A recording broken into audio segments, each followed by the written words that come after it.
shrewd manager Christianity's position. Based on witnesses' writings and actions, the Shroud may have been in Constantinople 1100 years ago. Skeptics claim the Shroud of Turin dates to the 14th century because no record of it exists before then. This is a logical fallacy known as argument from silence. It's also a flawed assumption. Many records exist about cloths with Jesus' image. This video is about one called the Mandylion or Image of Edessa. That could be the Shroud. Here are the main sources we use.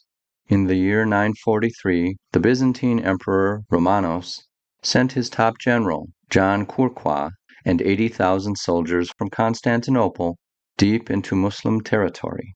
After raiding and capturing towns and villages, taking tens of thousands of prisoners, they reached their goal, the city of Edessa. But instead of attacking, the general offered an immediate deal. He'd spare the city and release 200 high-ranking Muslim prisoners in exchange for a cloth mysteriously imprinted with Jesus' image.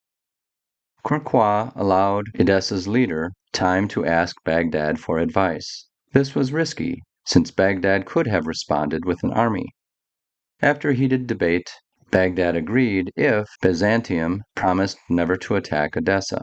Courcois readily agreed, and some 9 months after arriving, sent experts who looked at 3 images housed in Edessa, identified one as authentic, not a painted copy, and took it. The military escort immediately set out on the difficult 600-mile journey home to Constantinople.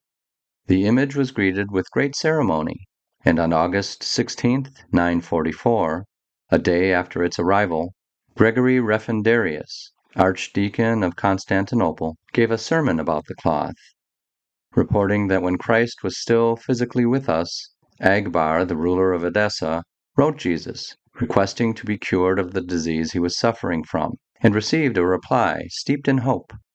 Gregory attested he personally found these details in Edessa's archives, including Jesus' letter, which has since disappeared.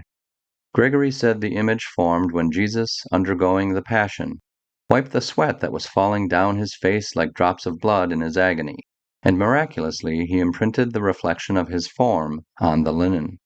The problem is, the Mandylion story, like so many others in that superstitious age, reads more like fable than fact, evolving with each telling and conveniently adapted to the political and theological needs of each teller. In the 300s, the letters are mentioned but no image. In the 400s, the image is a painting. By the late 500s, it became a God-made image formed when Jesus pressed a cloth to his wet face. By the 900s, it's both a face from life and a full torso from death. In the early 1200s, an eyewitness saw the shroud in which our Lord had been wrapped, which every Friday was raised upright, so one could see the figure of our Lord on it. After that, it disappears from history. To build a case that the Shroud and Mandylion are one, we need to remove fable and retain fact. First, we retain eyewitness testimony of what the Mandylion looks like. They tell us it is faint, like a moist secretion. It portrays Jesus in death, large enough to show his entire body, with his side wound oozing blood and water. Emperor Romanos' sons can't see the image, but his son-in-law can. This may hint at one of the Shroud's unique features. It's visible from a distance, but disappears up close. Second, we retain the actions of witnesses. Romanos sent 80,000 troops to retrieve it. We know that this was their goal since they returned to Constantinople as soon as they got it. This tells how much Romanos valued it. Courcois' experts inspected all 3 images.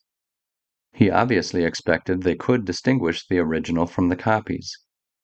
The inspectors must have agreed, since they brought only one back. The Muslims' actions show they agreed too. Put yourself in their shoes, both in Baghdad and Edessa.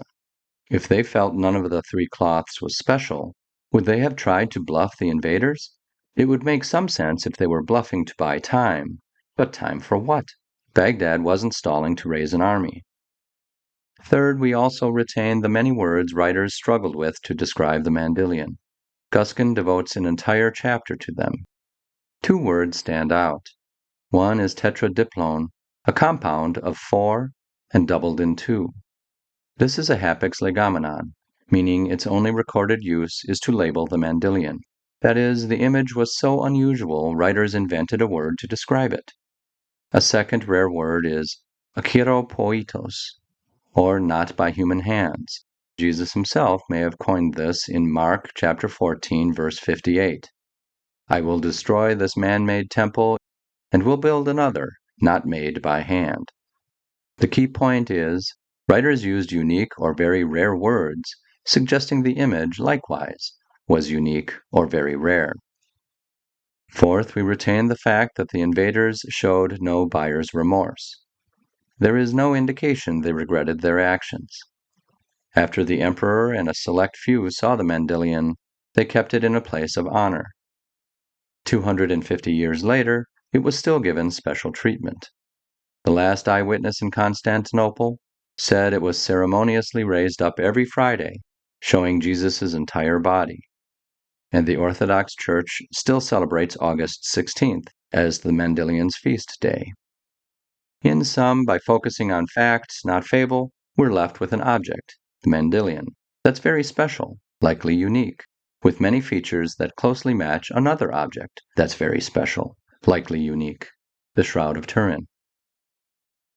Next, more reasons to connect the Mandylion and the Shroud.